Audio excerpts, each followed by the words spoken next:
Yo, welcome back to the GM Podcast. I'm Miller, and today we are talking about the great game that just happened on Thursday Night Football. Lions eventually pulled it out 44-30, 74 combined points in this game. It was fireworks. Dallas kept on fighting. It was a great game, so we're going to break that down real quick, and we'll also talk about LeBron James and his double-digit scoring streak ending tonight, but them getting a game winner. We will return to that at the end of the video, but first, let's start with the Dallas Cowboys and the Detroit Lions. So, if you guys have been watching the channel, I did a picks recently where the first pick I had was Dallas to cover the spread, which was 3 against the Detroit Lions. They obviously didn't do that. So, the first pick of my pick segment that we have done has been wrong, right? But Dallas usually, when I bet on Dallas, actually, they usually leave me pretty satisfied, right? Because when I bet on them and they win, obviously, I get my money, it feels great. But, when I bet on them and they lose, it's just sometimes, losing just never feels so good. But when I see the Cowboys lose, how do you guys feel? Hey, it's like every time you guys have a chance, right? You guys get a glimmer of light. Oh man, we beat the Chiefs. Oh man, we beat the Eagles. It all goes crumbling down every single time. Every single time. Just listen to the music, guys. Are y'all okay? Dallas, are y'all okay, man? And I know, all right, let me stop that. I'm sorry. I know you guys were all on my. I gave a little clip earlier in the week talking about, man, the Cowboys are putting some pressure on us. The Cowboys are really putting some pressure on us. No, they're not. Their season is cooked. They're done. Nothing brings more joy to my life than watching the joy leave all of the Dallas fans' body, the aura. It's amazing to watch. Just amazing to see. I love it. I love it. I love it. I love it. I'm ecstatic. But let's get into it, guys. I'm not gonna just bask in you guys' misery. We're actually gonna talk football here because we know ball around here, and there's a lot I gotta touch on. So let's go ahead and get into this video. Right. Like I said, the Cowboys are done. Cowboys are done. All right, because for some reason, I really believed in this team in a big-time moment on a prime-time game to really make it scary. And really, they were just, kind of teasing you guys. That's all it was. It was just a tease. They just wanted to tease you guys, right?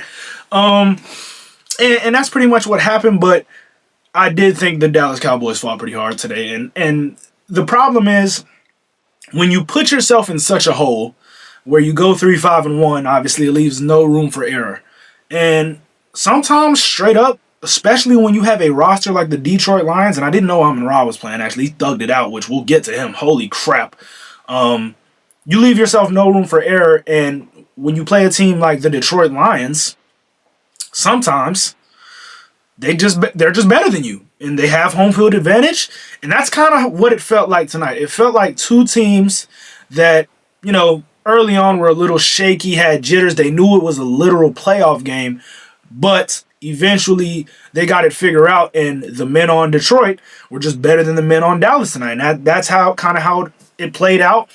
And if I was to give credit to anyone on Detroit, it would be Dan Campbell, right? Dan Campbell, I forgot the stat, but I think it's something like he hasn't lost back-to-back game in their last 55 games. 55 games, guys. I know they've been a great team, but to think they haven't lost back-to-back games in 55, it is amazing, man. It's just amazing. And the way he always has this team ready to play at home in the face of adversity, and it seems like all of his players take on his personality. It's amazing to watch. And I know a lot of guys that are lower on Dan Campbell because of his fourth down philosophies. Guys, Dan Campbell is at least a top 5 head coach in football, and I have had that stance for a while. I will keep that stance. What I love about him is that he is who he is, and he will not change for anybody, right? I've discussed this before, and Dan Campbell, right, after their NFC Championship game loss against the 49ers, he stated, I mean, it's tough because, we may never get here again. And I do believe that was their window. And it sucks to say that because they do obviously have talent, but Goff is getting older. Their record is so, mediocre right now that it's going to be tough for them to make any playoff strides. And honestly, it's still up for debate if they will even make the playoffs. But I do think that was their window because they actually put together a playoff stretch where Jared Goff is playing good the entire time. And if it wasn't for some Josh Reynolds drops in that game, you're probably going to the Super Bowl facing the Chiefs, who you beat earlier in that season. And that's why I say windows are so small sometimes. But when you watch games like this, it reminds you of who the Detroit Lions are. And honestly, it is just amazing. Honestly, I want to play some Eminem right now to, bask in the moment of what I just watched. But we're not going to do that, guys. I'm tired. It's 12. But, it was amazing to watch. And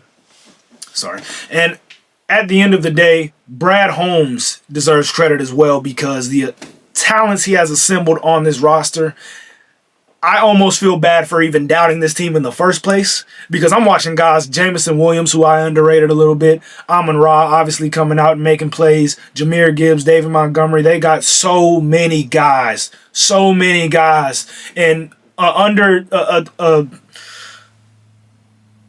aspect of this game that won't be talked about a lot is their kick returner. I forgot what his name is, number 85, short, stocky guy, just giving them great field position on their last two drives, and it was huge for them. Absolutely huge. They started their drives at the 40-yard line. That is huge, and there has been a lot of great returns since this new kickoff rule has been reinstated, so I like it a little bit. I won't lie, but, it has been pretty great to watch this Detroit Lions team under Dan Campbell and how they come to compete every single week. Every single week. Next week they got the Rams.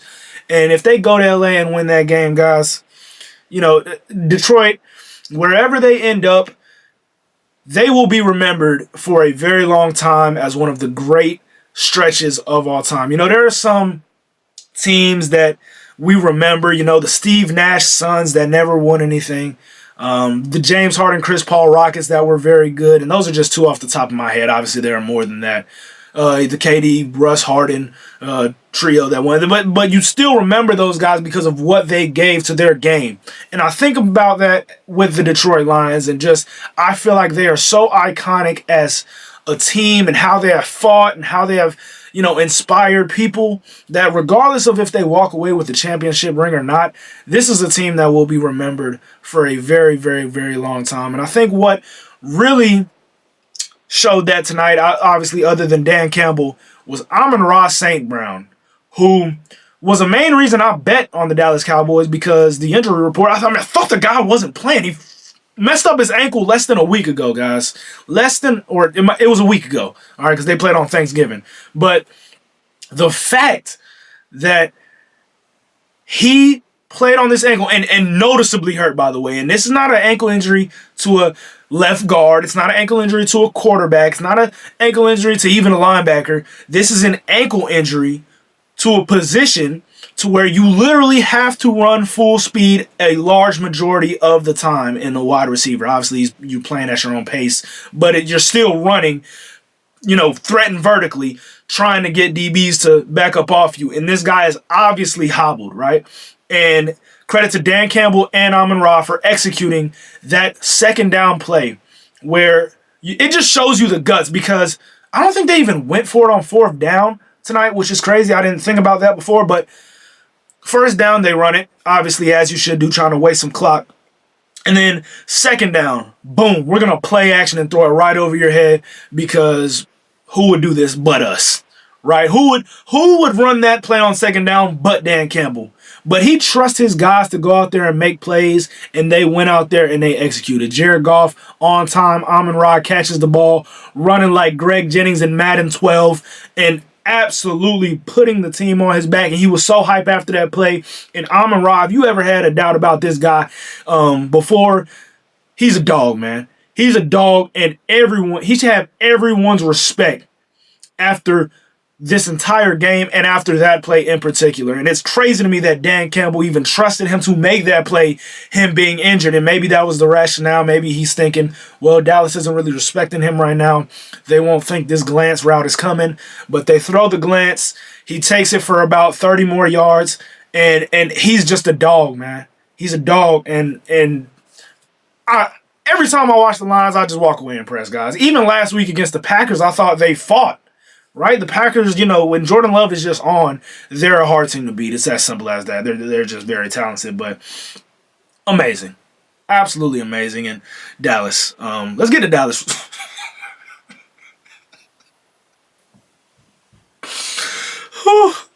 All right, let's get to Dallas, man. All right. They competed. All right. I know I'm laughing and this is very funny to me. But they absolutely competed, and they do have, they got some juice moving into next season. But I know that's not what you Cowboys fans wants to hear, and that's the sucky thing about it, right? You talk about these windows, well, maybe next season, but the notion on this team for the past 2 weeks is they are a playoff caliber team, right? Imagine being labeled a playoff caliber team that doesn't make the playoffs. Just it's nothing. It doesn't mean anything. Because yes, you are moving into next season with some juice. And I do believe next season they will be better. They'll get this defense more intact because the defense still isn't good enough. Obviously, I mean, you gave them 44 points, but the windows close so easily. And Dak with his injury history, first off, Dak, I love Dak, man. It just fought his ass off tonight as well. But you never know. CD got injured tonight. Stuff just happens. You got to pay George Pickens, but, it's tough. And the defense still isn't good enough. They had a rookie out there tonight, number 34 at corner. Absolutely atrocious showing. I'm not going to speak to how good of a corner he is at this moment in time because I really haven't seen enough film on him. But there was one play, end of the first half, I believe, where he literally they're playing quarters, and the only job, as Detroit is already in field goal range, is to not let a touchdown go by. What does Isaac Tesla run? A simple go route. By the way, he's a player. A simple go route, and the guy just loses his feet and just falls. And then, obviously, the play to Isaac Tesla, where he runs the out and up to the back of the end zone after the Dak interception to open up the second half. He's just in no man's land. So, I kind of explained it to my dad while we were watching the game. It's like sometimes people have, let's call it stage fright, right? Stage fright, where you know what your body is supposed to do, but the moment gets to you so much that your body isn't able to perform what your brain wants it to. And that's what it looked like with that play in particular. Like, he literally just fell. It looked like the moment was too big. It actually happened. The example I used when I was talking about it was the Saints versus the Vikings in the playoff game where Stephon Diggs catches the Minneapolis Miracle. Marcus Williams just absolutely is like, what are you doing? Like, there's no way your body told you to do that. I think the moment was just a little bit too big. And that happens, and that's how it looked tonight. Some costly penalties, some penalties that were actually horrible calls, including the one at the end. And I actually thought that George Pickens, the one they called offensive pass interference, wasn't a pick. He was trying to beat him to the inside, and if the corner is riding the wide receiver, we have to really think about, just because they made contact, is it George Pickens' fault or did the guy just get caught up? So I didn't know about that call either, and that caused them a chance of 7. They ended up getting 3 on that drive anyway. So either way, they probably still wouldn't have won. But, we're not here to talk about referees. Dallas, I know you're going to be like, well, of course you're here to not say we're talking about referees. No, I just, y'all just aren't good enough. I don't feel like talking about it. But, yeah, that's pretty much what I saw. Offensive tackles had some struggles tonight protecting Dak. A lot of times he was out of, he just got out of the play a little bit too quick, couldn't make his full reads. So it just, they competed valiantly, guys. They did. And Schottenheimer, the one thing I will give them is they look like a more they kind of look like dogs out there, guys. Their defense is just running around fast, making plays. They look more eager to win, and why I don't know, but it looks like they just have something to prove, and that's what I will give Dallas tonight. You're a laughing stock because I have this hat on and you lost. All right, guys, my camera absolutely just died again. I'm sorry, but like I was saying, they fight hard, man.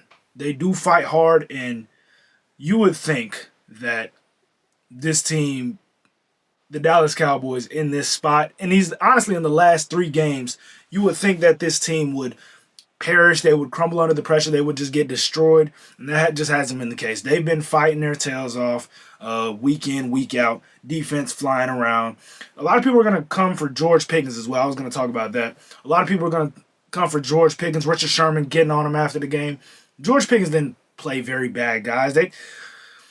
Once again, the Detroit Lions have 2 dogs on the outside named Amik Robertson and Rock Ya-Sin. And those guys, they may not be the most athletic corners, they may not be the tallest, but they're dogs. They're dogs. They take on the mentality of this football team. And like I said, sometimes you just get beat. And if this was a play tomorrow in Dallas, I think Dallas has a chance to win. But unfortunately, it wasn't in Dallas. And now they're sitting at 6-6-1, and they have missed the playoffs officially, in my opinion. I don't think they'll make it unless we really do collapse and go 2-3. And that's just not. I don't think that's gonna happen. Going 2-3 is a stretch for this Eagles team, in my opinion. But once again, great game. Dallas and Detroit. Way to give us just a great Thursday night football game. Thursday night football has been pretty good this year, guys. I don't know about y'all, but I've had tons of fun watching it. And Jared Goff 309, Dak Prescott 376. I mean, just guys. I mean, this is insane. Just great peak Thursday night football. I love it. This is what I live for. But let's move on real quick, guys. Let's talk about LeBron James. And we're not going to spend very much on this, but basically the situation, LeBron and the Lakers, it's 120-120, and he has a chance. I feel like if he wanted to, they double Austin, he gets the pass back from Austin, and he states in the post-game interview, it's a 4-on-3, so he chooses to make the right pass, right? And that's what he's always done. I remember a couple years ago in the bubble, he passes out to Danny Green. I believe it may have been the finals against the Heat. And he got so much flack for it because Danny Green missed it. And the notion was MJ would have shot that. MJ would have known that was his moment, right? And I think there is some truth to that. And I think that's what made MJ great. But I think what happened yesterday is what makes LeBron so great. Making the right play. And with 8 points and a streak on the line, he could have, I'm not going to lie, if he wanted to, he could have drove straight by that guy and at least got a layup, in my opinion, right? And it was a tie game, obviously, so if you make that layup, it's still a game winner. And you keep your double-digit streak alive. But he decides to kick it out, and Rui Hachimura makes a game-winning three-pointer. And what is so special about this moment, in my opinion, is a lot of people are going to say the basketball gods have just rewarded this legendary player. I'm not going to say that. I'm going to say my Lord and Savior Jesus Christ awarded LeBron James for what he has given this league, and it is an absolute storybook ending to a storybook record. That's what it was, and the selflessness of him playing a team game, and this is how he has always played and what he has given the game, the example he has set for the young kids in the United States and all across the world and how to play team basketball. It was amazing for him, and I know he feels completely rewarded. And usually when streaks end, it's a somber tone. This was the best way a streak could have ended. So, man, honestly, I can't say I'm proud of LeBron because it's LeBron James. I can't really be proud of LeBron James, but I'm happy for him, man. And all the flack he's had to go through, obviously the sciatica, which I've heard is very painful. This is 23rd year in the league. This guy is doing something nobody has ever done. And man, honestly, I've never been the biggest LeBron guy. I'll keep it honest, but to see this, I've grown closer to loving him and his greatness, and to see what he did last night, it's just amazing. It is absolutely amazing. And props to LeBron James. Thank you for giving us 23 years of great basketball, and once again teaching kids how to play basketball the right way, because that is amazing and you have been rewarded for it.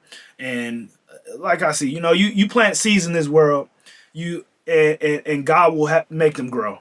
In the Bible it says you reap what you sow. So I just believe that that's what happened. I don't believe in basketball guys and no Bible of basketball guys. So you know it it is just amazing. And props to LeBron once again. Props to Rui for being ready for that moment. And yeah, man, just a great ending to that game and great ending to that record. But thank you guys for tuning in. More episodes coming soon. Like, comment, subscribe.